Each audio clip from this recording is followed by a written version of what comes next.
Hello everyone, welcome again on your YouTube channel Taming Physics.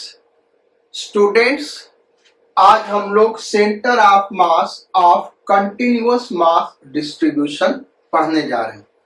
वैसे जो last turn हमने किया था बेटा, रेगुलर बॉडी का सेंटर ऑफ मास, वो भी एक कंटिन्यूअस मास डिस्ट्रीब्यूशन है। उसका सेंटर ऑफ मास हमने लास्ट टर्न डिस्कस किया था। रेगुलर बॉडीज का सेंटर ऑफ मास वही होता है जो उसका जियोमेट्रिकल सेंटर होता है, लेकिन उसको निकाला कैसे जाए उसी के लिए फॉर्मूला आज हम डिस्कस करने जा रहे हैं और कुछ एक रेगुलर बॉडी के सेंटर ऑफ मास को फाइंड आउट करेंगे, ठीक उसी तरीके से जो ऑलरेडी हम पढ़ चुके हैं। अगर उसका सेंटर ऑफ मास निकालना चाहते हैं तो आप निकाल सकते हैं, लेकिन उनके सेंटर ऑफ मास को हम यहाँ नहीं निकालने जा रहे हैं। किसके भाई? जैसे solid cylinder, hollow cylinder, square plate, rectangular plate, circular plate, circular ring, cube, cuboid, ये सब इजी है बेटा, इसलिए उनको हम टच नहीं करेंगे। हम थोड़ा टफ क्वेश्चंस को टच करेंगे। तो कंटिन्यूअस मास डिस्ट्रीब्यूशन का सेंटर ऑफ मास निकालते कैसे? जैसे सपोज कर लो ये कोई बॉडी किसी भी शेप का है, अब इसका सेंटर ऑफ मास हमको फाइंड आउट करना है।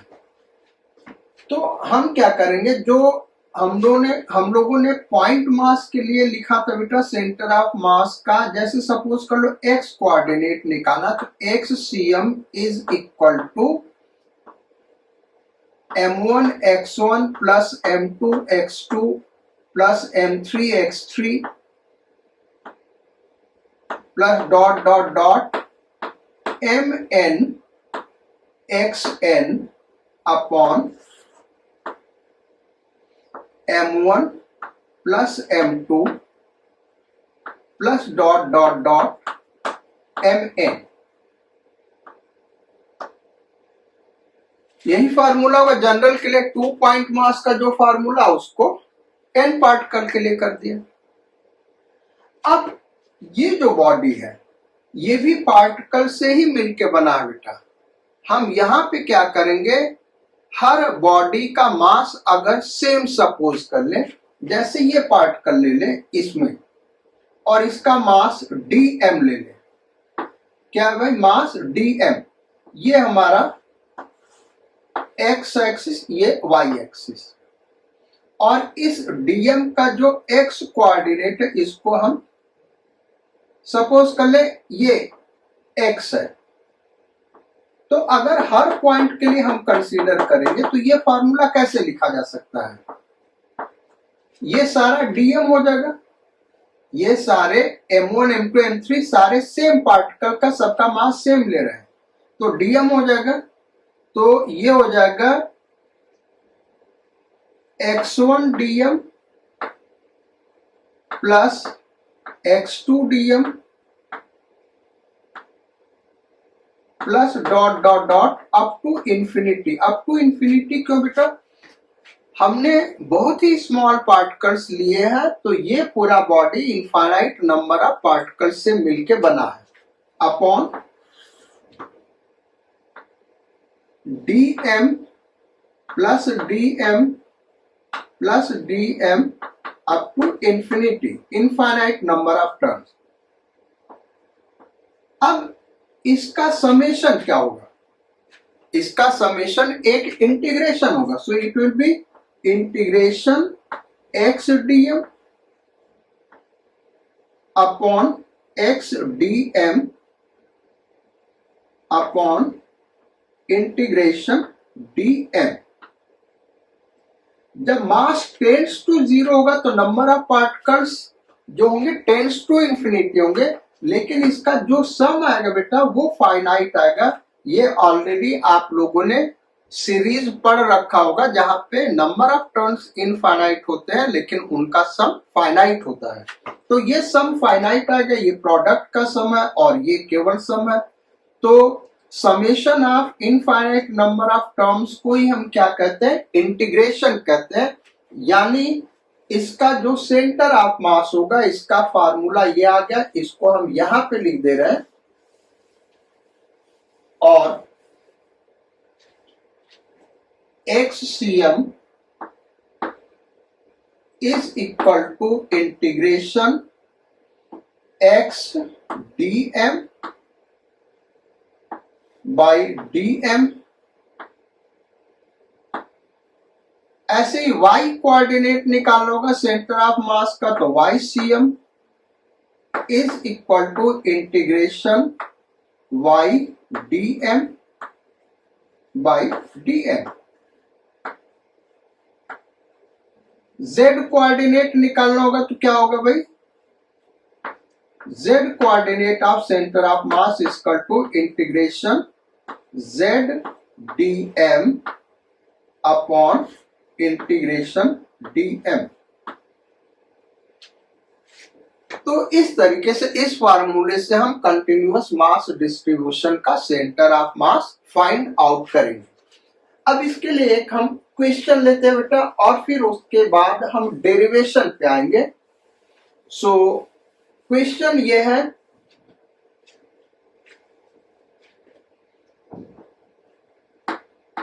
A rod of length capital L lies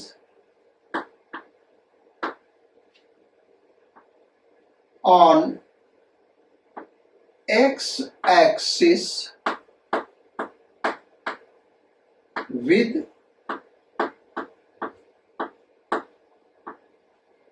its one end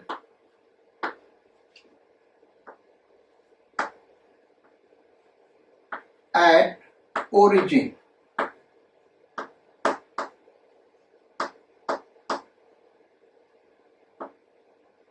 mass, next sentence है, मास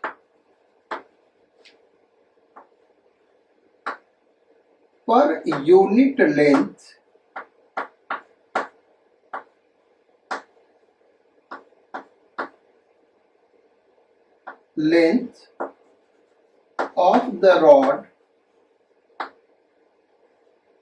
of the rod is a plus b x,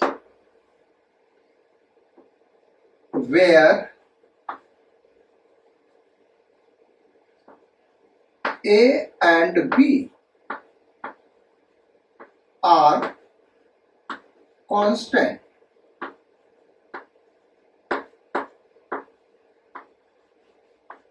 Find x coordinate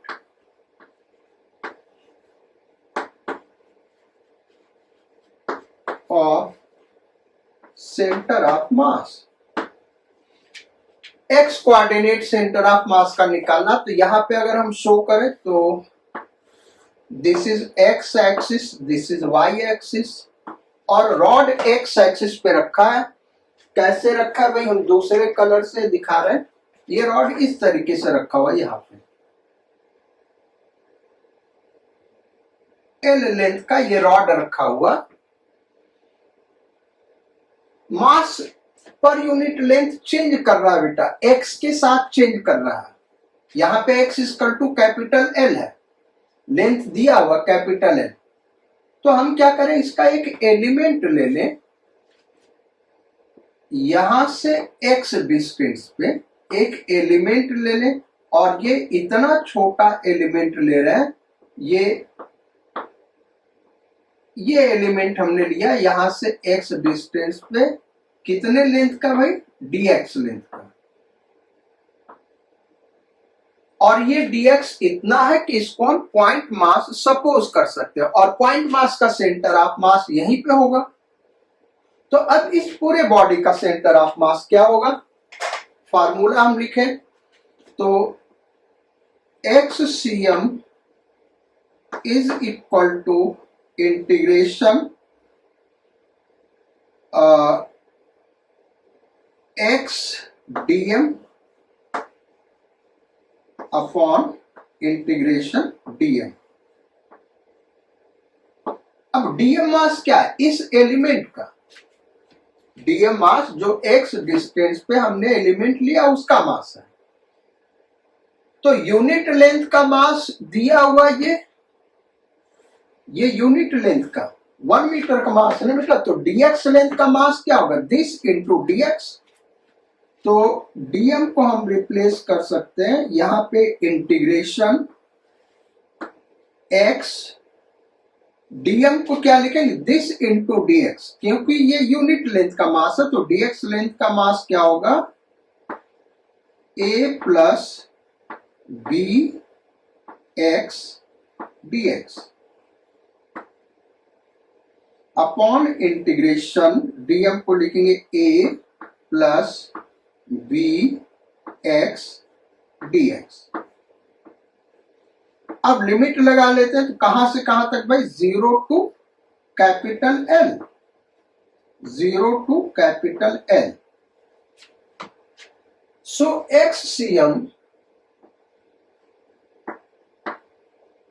is equal to, ऊपर वाला bracket open कर दे बेटा, तो integration 0 to L ax plus b x square dx upon integration 0 to L a plus b x dx is equal to, इसका integration करें तो ये हो जाएगा a l square by 2। Integration already पढ़ाया जा चुका बेटा, और कई प्रॉब्लम इंटीग्रेशन में पिछले कुछ एक चैप्टर में भी कर चुके हैं। तो अब हम बहुत डिटेल में डिस्कस नहीं करेंगे इंटीग्रेशन। अगर आपको नहीं समझ में आ रहा तो पहले इंटीग्रेशन करके फिर इस चैप्टर को पढ़िए। प्लस इसका इंटीग्रेशन क्या हो जाएगा? b l cube by 3 upon, इसका इंटीग्रेशन हो गया a l प्लस इसका इंटीग्रेशन हो गया b l square by 2। L ऊपर नीचे कैंसिल आउट हो रहा है और 6 से मल्टीप्लाई कर दे, ऊपर और नीचे 6 से मल्टीप्लाई कर दे और एक L ऊपर नीचे कैंसिल आउट हो रहा है बेटा। तो ये हो जाएगा 3al plus 2bl square upon 2a, 6 से मल्टीप्लाई किया ना, तो 6 यहाँ पे 3 है, यहाँ पे 2 है और यहाँ पे 6 आ जाएगा। 6a plus 3bl। So this will be answer. ये सेंटर ऑफ मास का डिस्टेंस होगा बेटा ओरिजिन से। तो इस तरीके से हम कंटिन्यूअस मास डिस्ट्रीब्यूशन का centre of mass find out करते हैं। अब चलते हैं कुछ एक रेगुलर बॉडीज जो इंपॉर्टेंट है बेटा, उनका सेंटर ऑफ मास कैसे निकालते हैं वो हम डिस्कस करेंगे। केवल 2 रेगुलर बॉडी का सेंटर ऑफ मास कैसे फाइंड आउट करना बेटा, वो हम रेगुलर डिस्कस करेंगे आपके साथ। बाकी का डायरेक्ट हम फार्मूला आपको देंगे, आप उनको खुद भी डिराइव करके देख सकते हैं। So centre of mass of semi circular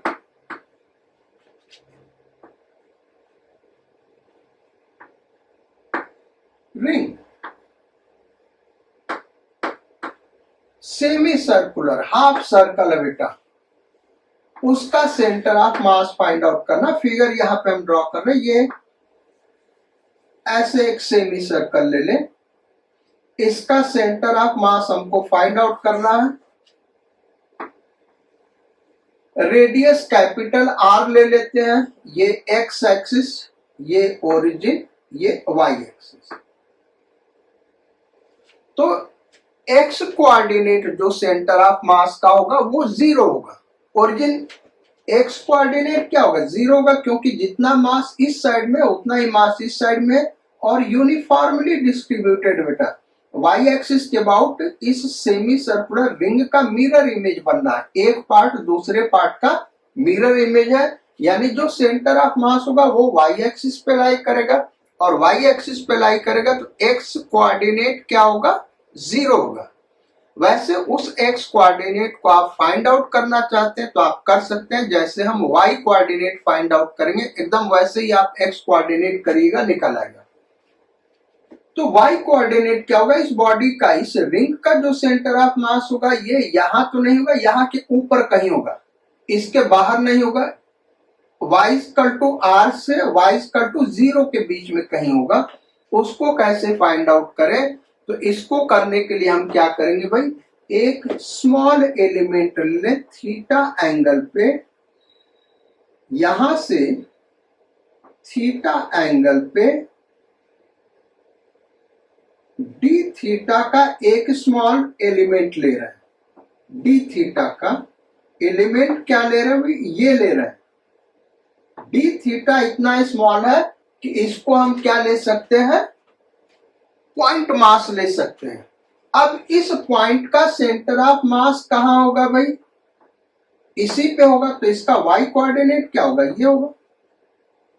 इसके सेंटर ऑफ मास का वाई कोऑर्डिनेट ये होगा और एक्स कोऑर्डिनेट यहां होगा। हमको वाई कोऑर्डिनेट निकालना, तो इसको हम वाई सपोज कर लेते हैं, वाई ये हो गया। अब फार्मूला हम लगाएं तो YCM is equal to integration y dm upon integration dm, ये होगा। अब dm को लिखा क्या जाए?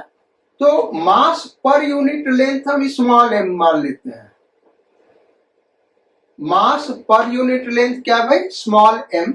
तो इसका लेंथ क्या होगा? r d theta. इसका लेंथ जो होगा बेटा r d थीटा होगा।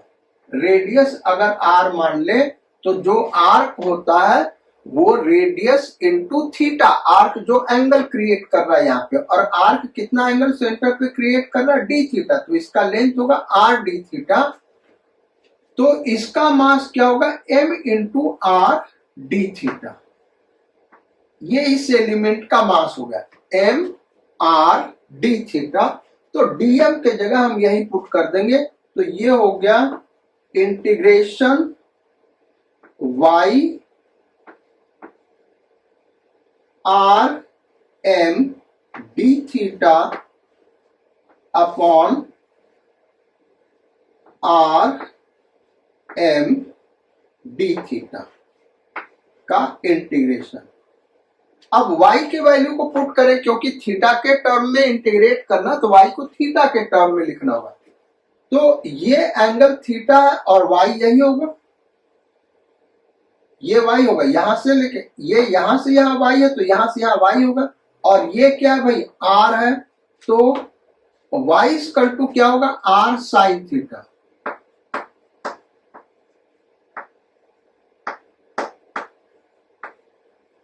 इस वाले ट्रायंगल में देखो, दिस ट्रायंगल, ये ट्रायंगल हम कंसीडर करें बेटा, तो y equal to r sine theta. y का ये वैल्यू यहां पे रख दें, तो YCM is equal to integration,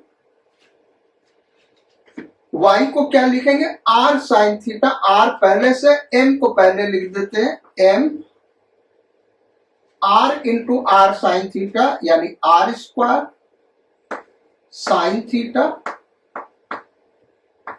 d theta upon integration m r D theta. Integrate कहां से कहां तक करेंगे, ये पूरा सेमी सर्कल हमको कवर करना, तो थीटा इक्वल टू 0 से लेके theta equal to pi radian, तो 0 टू पाई, यहां 0 टू पाई। अब यहां पे एम आर स्क्वायर कॉन्स्टेंट है, बाहर आ गया, ऊपर देखें तो एम आर स्क्वायर क्या है भाई, कॉन्स्टेंट है, ये आ गया बाहर। और साइन थीटा का इंटीग्रेशन क्या होगा बेटा, minus cos theta, so minus cos theta limit 0 to pi upon M R बाहर आ गए, डी थीटा का integration theta limit 0 to pi. So YCM is equal to, देखो m से m कैंसिल आउट होगा और एक r कैंसिल आउट होगा, यहां पे r बचेगा इनटू अपर लिमिट पुट किया तो माइनस कॉस पाई, यहां पे हम ब्रैकेट लगा रहे बेटा, साइन का बड़ा दिक्कत होता, माइनस कॉस पाई क्या होता, -1, माइनस पहले से लगा है, कॉस पाई -1, देन माइनस, ये फार्मूला का। अब माइनस कॉस 0, माइनस कॉस 0 क्या होता है बेटा, 1 होता है, अपॉन थीटा को पाई रख दिया और फिर -0, तो ये हो गया 2r बाई पाई, ये सेंटर ऑफ मास होगा। अगर आपको x कोऑर्डिनेट निकालना होता तो यहां x dm लिखते और इसी तरीके से करते जाते। x हमको निकालना होता है, x को क्या लिखेंगे बेटा, r cos थीटा, ऐसे ही सॉल्व कर लेना, वो 0 हो जाएगा। अदरवाइज कॉन्सेप्चुअली हम कह सकते हैं जब भी मास डिस्ट्रीब्यूशन जैसे कोई भी लाइन है उसके दोनों तरफ मास सेम है और मिरर इमेज बॉडी का बन रहा है, तो जो सेंटर ऑफ मास होगा उसी लाइन पे लाई करता है, इसलिए हम कह रहे हैं कि एक्स कोऑर्डिनेट 0 होगा। अब आते हैं भाई सेंटर ऑफ मास निकालते हैं,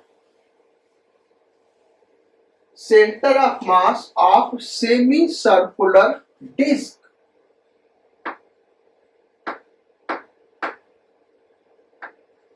सेमी सर्कुलर डिस्क का सेंटर ऑफ मास निकालना, यानी एक इस तरीके से सेमी सर्कुलर डिस्क है, ये एक्स एक्सिस ले लें और ये वाई एक्सिस, और ये डिस्क है यानी पूरा का पूरा सॉलिड है। समझ रहे हो बात जो हम करें बेटा, ये पूरा क्या है, सॉलिड है, ये रिंग नहीं, ये पूरा सॉलिड है। इस तरीके से सेमी सर्कुलर डिस्क, इसका सेंटर ऑफ मास हमको फाइंड आउट करना है। तो ये सेंटर ऑफ मास निकाला कैसे जाए, बेसिकली एलिमेंट क्या हम चूज करें, सबसे बड़ी चीज यहाँ पे एलिमेंट चूज करना। तो एलिमेंट हमेशा जरूरी नहीं है कि हम पॉइंट मास ही चूज करेंगे, पॉइंट मास चूज करोगे तो बड़ा प्रॉब्लम है। आपने पॉइंट मास यहाँ लिया, रिंग के केस में यहाँ पे पॉइंट मास लिया था, तो ये थीटा चेंज करते चले गए, ये पूरा बॉडी कवर हो गया। यहाँ पे पूरे सरफेस पे मास है, तो पॉइंट मास से इसको हम सॉल्व नहीं कर सकते। हाँ, इसका एलिमेंट हम क्या लेंगे जिससे ये बना, तो ये बहुत सारे रिंग से मिलके बना है, बहुत सारे रिंग से मिलके बना है, और रिंग का सेंटर ऑफ मास ऑलरेडी हम निकाल चुके हैं, इसलिए इसका एलिमेंट हम रिंग लेंगे। और वो कैसे करेंगे बेटा, तो हम क्या करें, यहां से x रेडियस और dx थिकनेस का एक रिंग ले लें, ये हमारा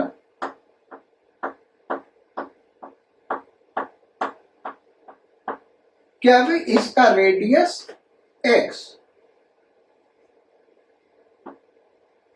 और इसका थिकनेस क्या है बेटा, dx। इसका सेंटर ऑफ मास हमको पता है, तो यहां से हम इस बॉडी का centre of mass find out कर सकते हैं। कैसे फाइंड आउट करेंगे, YCM, XCM तो जीरो होगा भाई, जो रीजनिंग पहले दिया था एकदम वही है। XCM YCM is equal to integration y dm upon integration dm। ये याद रखना एलिमेंट का सेंटर ऑफ मास है। y क्या है भाई, y सेंटर ऑफ मास का कोऑर्डिनेट है। फार्मूला जो हमने लिखा था तो पॉइंट मास चूंकि था तो उसी पॉइंट पे ही सेंटर ऑफ मास होगा। यहाँ पे ये जो एलिमेंट है ये रिंग है, तो इसका सेंटर ऑफ मास यहाँ पे तो नहीं होगा, ये यहाँ कहीं होगा।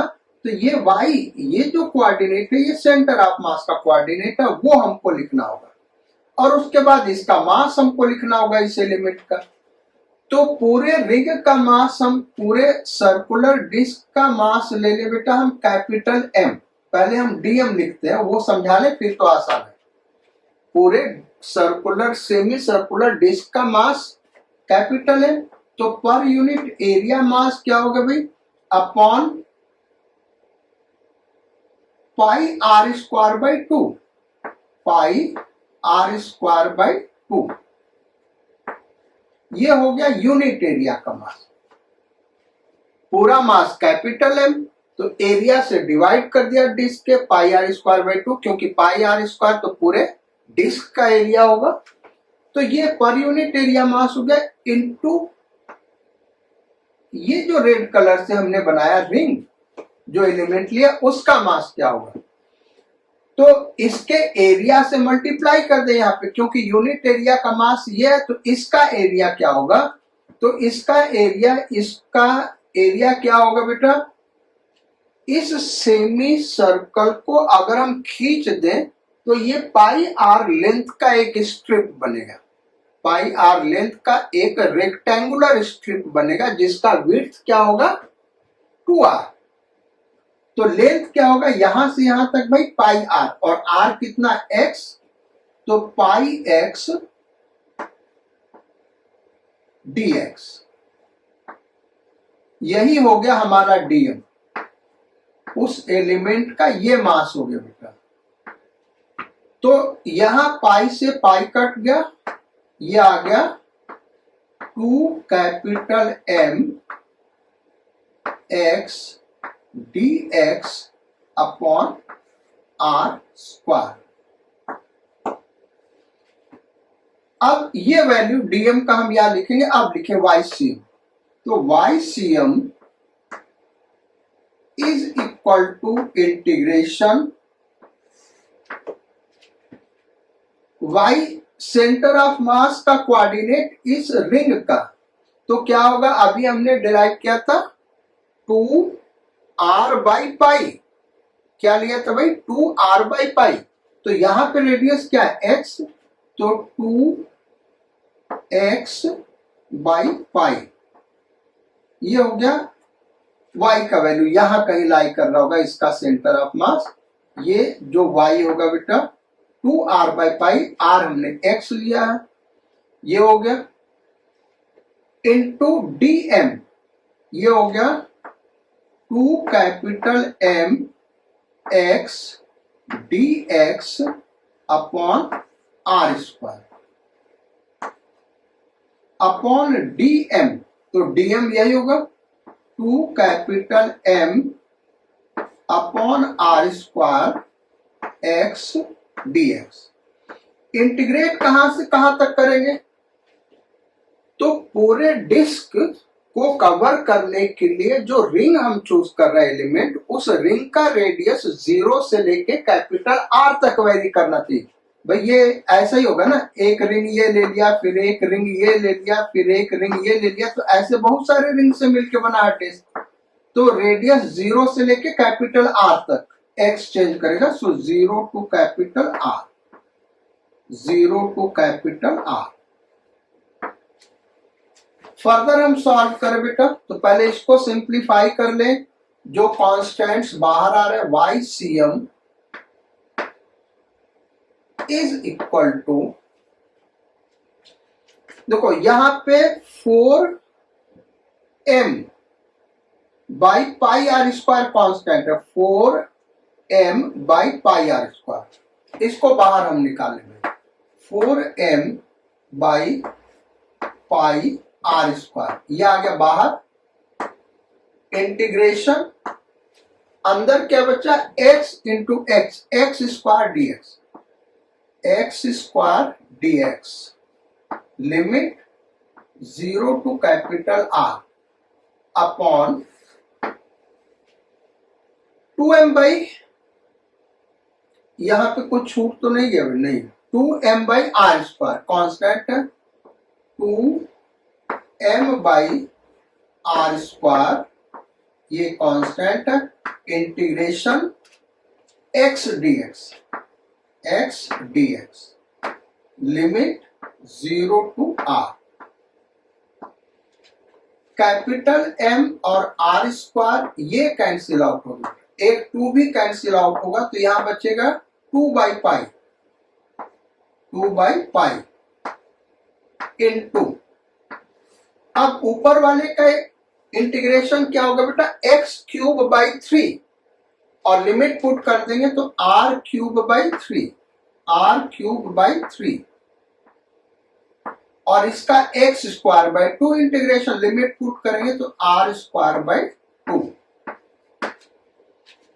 सो ये 2 ऊपर चला गया, 4 r cube by 3 pi r square, so it is 4r by 3 pi, ये हमारे डिस्क का सेंटर ऑफ मास होगा बेटा, यहां ओरिजिन से इस डिस्टेंस पे, ये जो भी डिस्टेंस आ गया, अगर हम यहां पे सेंटर ऑफ मास मान लें तो ओरिजिन से या इस सेंटर से वो डिस्टेंस जो होगा 4r by 3 pi होगा। सेंटर ऑफ मास रिंग हमने बता दिया, सेंटर ऑफ मास डिस्क हमने बता दिया बेटा, फिगर के साथ ये फार्मूले याद होने चाहिए कि ये डिस्टेंस लिया कहां से गया, यहां से यहां तक है, ये नहीं कि यहां से यहां तक है, यहां से यहां तक है, ये ध्यान रखना। ऐसे रिंग का यहां से यहां तक लिया गया और वो फार्मूला आया 2r बाई पाई। तो ऐसे किसी शेप का भी सेंटर ऑफ मास हम निकाल सकते बेटा। हमने 2 शेप के लिए फार्मूला डिराइव किया, एक प्रॉब्लम भी सॉल्व किया। अब आप किसी भी बॉडी का सेंटर ऑफ मास इसी तरीके से फाइंड आउट कर सकते हैं। वो बॉडी कौन सी बेटा, उन बॉडीज का सेंटर ऑफ मास का केवल हम फार्मूला लिख रहे हैं।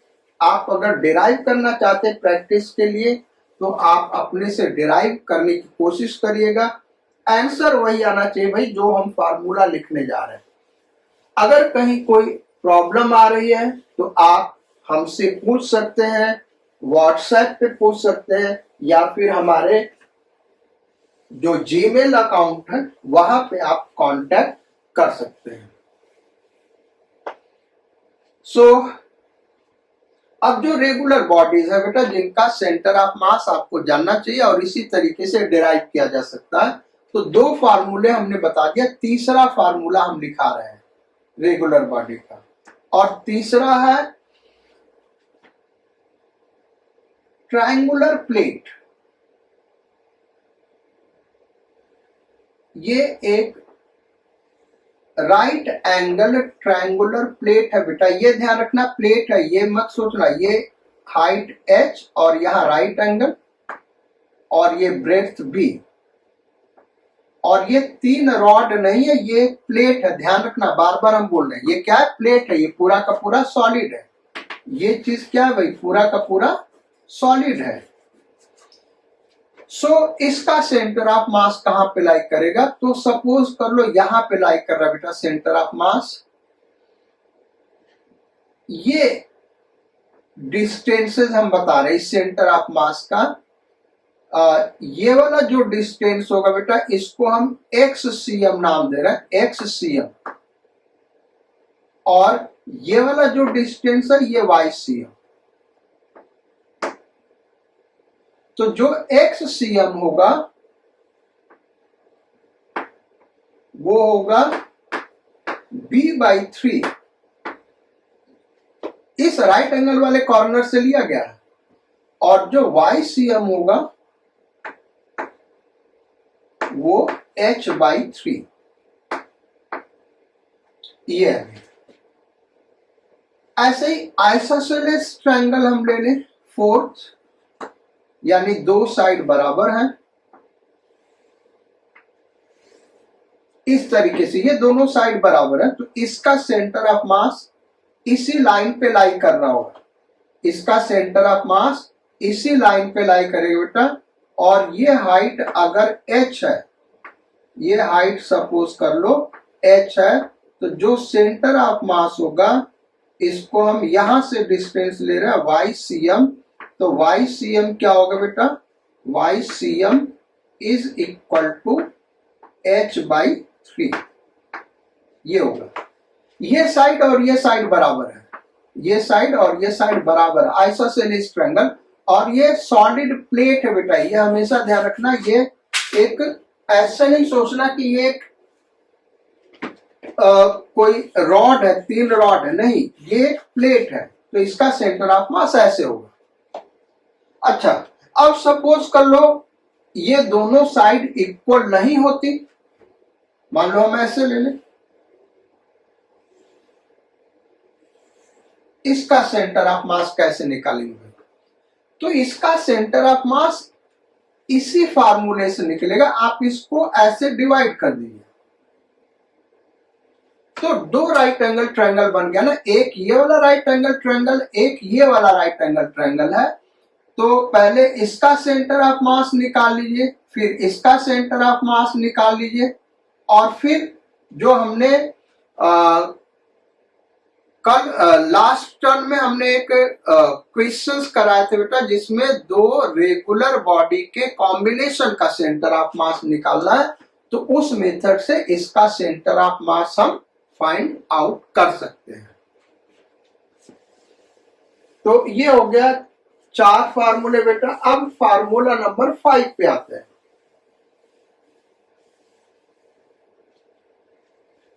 ट्रेपेजियम है कोई, फार्मूला नंबर 5 क्या है, ट्रेपेजियम है, लेकिन इसमें कंडीशन ये बेटा कि ये दोनों साइड बराबर, ये साइड और ये साइड बराबर है, तभी ये फार्मूला एप्लीकेबल है। इसका सेंटर ऑफ मास कहां होगा, तो इस लाइन पे होगा, जो दोनों को इक्वली डिवाइड कर रहा है, यानी ये बराबर होना चाहिए और ये बराबर होना चाहिए, ऐसे लाइन पे सेंटर ऑफ मास लाई करेगा। कहां पे लाई करेगा, तो ये हाइट हम h सपोज कर लें, और ये वाला साइड a सपोज कर लें, और ये वाला साइड b सपोज कर लें। ठीक है भाई, सेंटर ऑफ मास यहां कहीं पे होगा, YCM, ये YCM क्या होगा, इसका फार्मूला है YCM is equal to H/3 into A+2B upon A+B, ये फार्मूला है। अब इसी से आइसोसेलेस ट्रायंगल का भी हम सेंटर ऑफ मास निकाल सकते हैं। आइसोसेलेस ट्रायंगल में क्या होगा, ये B 0 हो जाएगा, तभी ये ट्रायंगल बनेगा ना, ये B 0 हो गया, तो इस B को 0 पुट कर दे, तो YCM क्या होगा, H/3 इंटू A/A, ये तो 0 हो गया, तो A/A कैंसिल आउट हो गया, यानी H/3, जो अभी हमने पीछे फार्मूला लिखा था। अच्छा, इसी से हम रेक्टेंगल का भी निकाल सकते हैं। ये रेक्टेंगुलर शेप कब अक्वायर करेगा, जब B is equal to A हो जाए, B is equal to A यहां पे पुट कर दे बेटा, तो ये क्या हो गया, YCM is equal to H/3 into B equal to A, तो ये A+2A 3 है अपॉन 2a, ए कट गया, 3 कट गया, यानी h/2। तो रेक्टेंगल का हमको पता ये ऐसे रेक्टेंगल है और ये हाइट h है, तो इसका सेंटर ऑफ मास कहाँ पे होगा? यहाँ h/2 पे होगा, इस एंड से h/2। तो वही डिराइव कर सकते हैं यहां से हम। नेक्स्ट एक क्वेश्चन करते बेटा इसी पे, डिस्क वाले पे। और क्वेश्चन ये है, वैसे ये फार्मूला याद होना चाहिए इसीलिए हम आपको करा रहे हैं। ऐसे एक डिस्क है और इसमें से सर्टेन पोर्शन हम रिमूव कर दिए, इस तरीके से रिमूव कर दिए। सो ये जो शेडेड पोर्शन है बेटा, इसका सेंटर ऑफ मास हमको फाइंड आउट करना है। इस शेडेड पोर्शन का सेंटर ऑफ मास क्या होगा ये हमको बताना है। तो जो रेडियस है डिस्क का वो R1 है और उसमें से R2 रेडियस का सर्कुलर डिस्क हमने रिमूव कर दिया। तो जो रिमेनिंग पोर्शन है उसका सेंटर ऑफ मास कहाँ होगा? तो उसका सेंटर ऑफ मास इसी लाइन पे होगा बेटा, क्योंकि दोनों तरफ मास डिस्ट्रीब्यूशन सिमेट्रिकल है और एक पार्ट दूसरे पार्ट का इमेज है इस लाइन के अबाउट, तो इसी पे सेंटर ऑफ मास कहीं होगा। अब वो कहां पे लाई करेगा वो हमको निकालना है। तो YCM is equal to, last term जो हमने क्लास कराया था उसमें आपको याद होगा फार्मूला रिमूवल वाले में लिखाया था A1 Y1 minus A2 Y2 upon A1 minus A2। और A1 क्या है बेटा? होल पोर्शन, और A2 क्या है? Removed portion. तो लिखते हैं YCM is equal to A1 whole portion pi R1 square into ये डिस्क है, तो पूरे का डिस्क का सेंटर ऑफ मास कहां होगा? अभी फार्मूला डिराइव किया था 4R/3 पाई, तो 4R1/3 पाई माइनस A2 क्या हो गया? पाई R2 स्क्वायर इंटू 4R2/3 पाई। जो रिमूव्ड पोर्शन है ये वाला, इसका इस वाले डिस्क का सेंटर ऑफ मास कहां होगा? 4R/3 pi upon A1 minus A2 यानी पाई R1 square minus pi R2 square.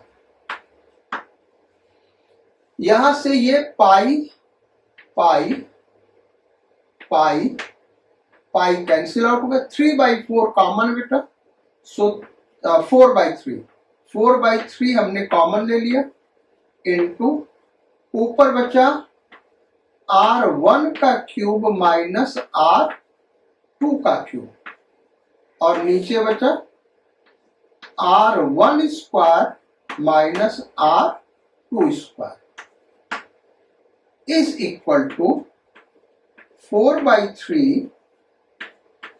अब a cube minus b cube क्या होता है बेटा? a माइनस b यानी R1 minus R2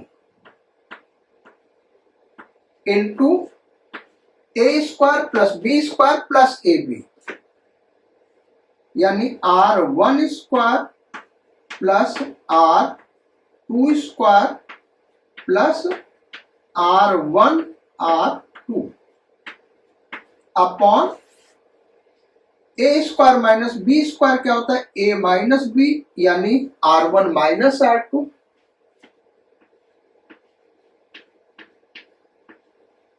into R1 plus R2। तो R1 minus R2 cancel out हो गया, यानी हमारा फार्मूला आ गया YCM is equal to 4R1 square plus R2 square plus R1 R2 upon 3 R1 plus R2। ये आ गया YCM का फार्मूला इस शेप का बेटा, जो रिमेनिंग पोर्शन है उसका। अच्छा, हम चेक भी कर सकते हैं ये आंसर सही है या गलत है। कैसे चेक करेंगे भाई? अगर R2 टेंड्स टू R1 हो जाए, R2 टेंड्स टू R1 हो जाए, तो उस केस में ये क्या हो जाएगा बेटा? एक रिंग हो जाएगा भाई। R2 बढ़ते बढ़ते करीब करीब R1 के बराबर हो जाए, तो ये क्या बचेगा? एक रिंग बचेगा। और रिंग का सेंटर ऑफ मास कहां होता है? 2R/पाई। और यहां पे रेडियस R1 है रिंग का। अगर R2 टेंड्स टू R1 हो जाए तो ये एक रिंग बन जाएगा। कितने रेडियस का? R1 रेडियस का। देखें यही आंसर यहां से आता है कि नहीं? हमको करना क्या है? R2 को R1 पुट करना, तो 4 into R1 square plus R1 square plus R1 square, 3R1 square. यार पाई कहीं रह गया, तो इसमें पाई आएगा बेटा, यहाँ पे कुछ छूट गया, ये पाई यहाँ पे होगा 3/पाई। आप कैलकुलेशन में देख लेना, वो पाई छूट गया कहीं कहीं। अपॉन ये R1 के बराबर है तो 2R1, 3 इंटू 2R1। ये देखो 3 से 3 कैंसिल आउट हो गया, और यहां 2 और एक R1 कैंसिल आउट हो गया, तो क्या आ गया? 2R1/पाई। कैलकुलेशन में देख लेना बेटा, आंसर ये हो गया। पाई कहीं छूट गया तो ये ध्यान रखना, फार्मूला हमने करेक्ट कर दिया यहाँ पे। अच्छा, अगर R2 0 हो जाए तो ये क्या बन जाएगा? डिस्क बन जाएगा। और डिस्क का क्या होता है सेंटर ऑफ मास का कोऑर्डिनेट बेटा? 4R/3पाई। और R यहाँ पे क्या? R1। अगर R2 को 0 पुट कर दे तो ये एक डिस्क बन जाएगा। तो इस डिस्क का भी फार्मूला यहां से मिलना चाहिए। अगर हमने करेक्ट किया है तो हमको क्या करना? R2 को 0 पुट करना, तो 4 इंटू R1 स्क्वायर, और बाकी तो ये 0 हो गया, अपॉन 3πR1। ये 0 हो गया, R1 से कैंसिल आउट हो गया, तो 4R1/3पाई। यानी हमने जो आंसर निकाला बेटा ये करेक्ट है। तो ये फार्मूला था भाई। अब नेक्स्ट फार्मूला आते हैं। फार्मूला नंबर तो भूल गए कौन सा कराने जा रहे थे बेटा, लेकिन हम उसको फार्मूला नंबर 8 डाल देते हैं। डायरेक्ट फार्मूला लिखेंगे, डेरिवेशन आप अपने से कर सकते हैं। हॉलो कोन या कोनिकल शेल,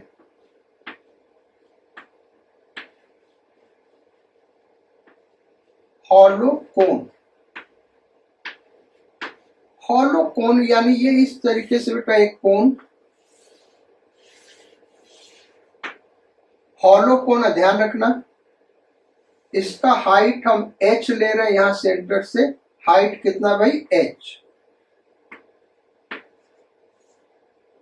तो इसका जो सेंटर ऑफ मास यहां कहीं पे लाई करेगा बेटा, YCM। अगर हम इसको लिख दें तो जो YCM होगा, अगर ये हॉलो है तो h/3 पे होगा। YCM is equal to h/3। Then formula number 9, solid कोन।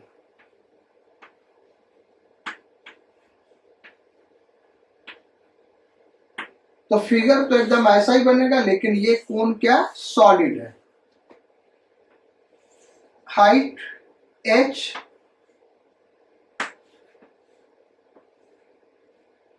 ये h हाइट है। YCM यहां पे हम ले ले बेटा, तो जो YCM होगा वो होगा इज इक्वल टू h/4। याद रखना, इसका सेंटर ऑफ मास बेस के नजदीक होगा, उसका सेंटर ऑफ मास बेस से थोड़ा दूर होगा। Then next, spherical shell 10।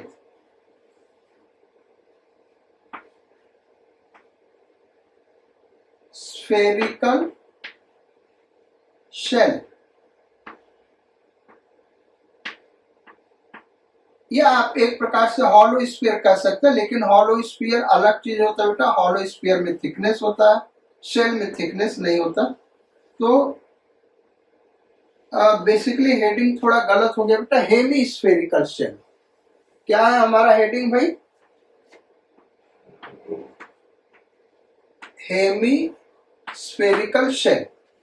Spherical shell का तो सेंटर जियोमेट्रिकल सेंटर होगा। तो ये यहाँ पे इसका जियोमेट्रिकल सेंटर है बेटा, ये रेडियस हम आर मान ले। रेडियस क्या भाई? Capital R. तो सेंटर ऑफ मास यहाँ कहीं पे होगा, ये सेंटर ऑफ मास है, और इसको हम वाई सी एम लिख रहे हैं बेटा। तो जो वाई सी एम होगा, ये याद रखना बड़ा आसान है, r/2, यानी यहां से भी r/2, यहां से भी r/2। Solid hemisphere, last formula लिख रहे हैं, ये तो फार्मूला नंबर 10 था। लास्ट फार्मूला बेटा formula number 11, solid hemisphere.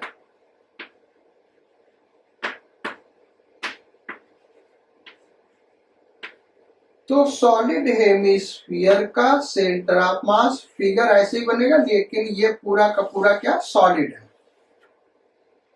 Radius capital R suppose कर ले, इसका सेंटर ऑफ मास यहां पे ले रहे भाई, वाईसीएम। यहां बेस से डिस्टेंस दिखा रहा है वाईसीएम। ये जो वाईसीएम होता है बेटा 3r/8 होता है, बेस से 3r/8, यानी इस वाले कॉन्वेक्स टॉप से 5r/8 होगा। तो सेंटर ऑफ मास के ये फार्मूले आपको डायरेक्ट याद होने चाहिए बेटा, क्योंकि इनका एप्लीकेशन रोटेशनल मोशन में आता है, वहां आपको ये कोऑर्डिनेट्स पता होने चाहिए। उसके अलावा इसका application work energy and power में भी आ सकता है बेटा, पोटेंशियल एनर्जी निकालने के लिए। वो एप्लीकेशन कैसा होगा उसको नेक्स्ट क्लास में डिस्कस करेंगे, और उसी नेक्स्ट क्लास में एक और चीज डिस्कस करेंगे बेटा, और वो हमारा टॉपिक होगा motion of centre of mass. अब इस मोशन में दो चीजें होंगी, एक velocity of centre of mass, दूसरा acceleration of centre of mass. So do take good care of your health and your studies. Sayonara, Godspeed, and bon voyage.